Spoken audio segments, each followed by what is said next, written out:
Crusader, busy with the LZ. You do a 3-1, roger. Ladies and gentlemen, casualty evacuation is a critical element of combat operations, and helicopters are used to get wounded soldiers from the combat zone to immediate medical care within the golden hour.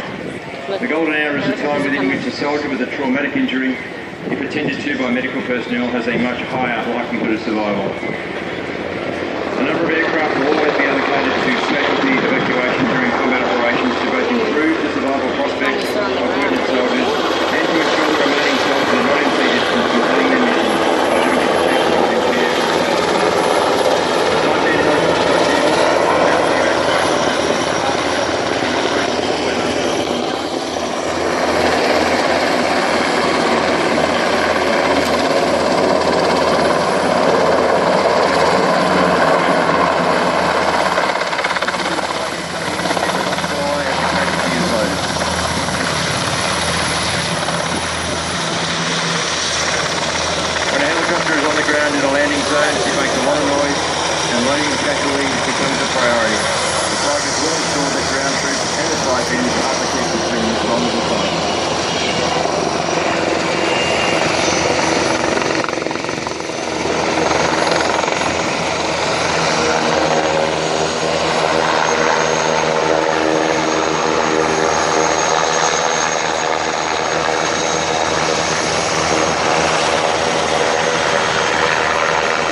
Control of Avalon back from those hostile forces.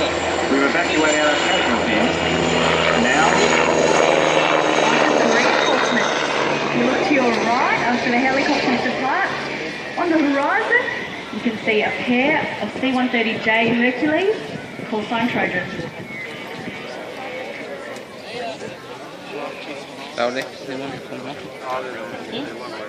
You're right there. Alright, so they'll be coming in to do quite a specialised simultaneous landing. It's part of their TALO operations, which stands for Tactical Assault Landing Operations.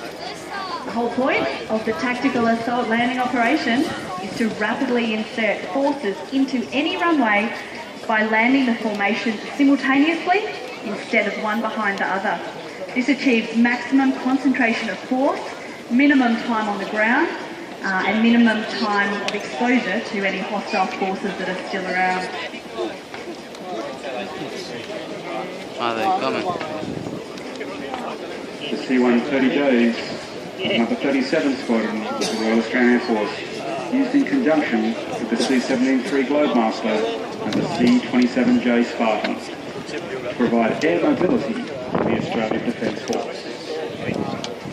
And Australia has 12 of those C-130Js, which you can see a lot clearer now coming in for their finals.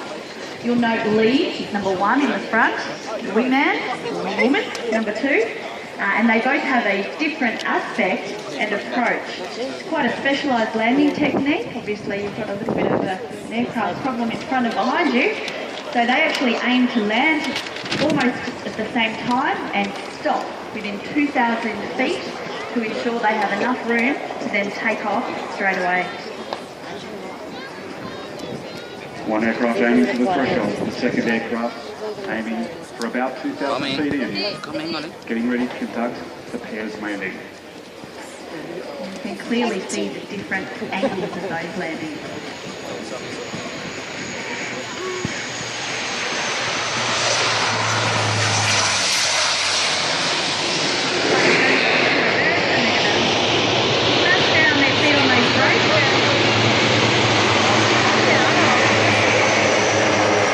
You'll be able to see the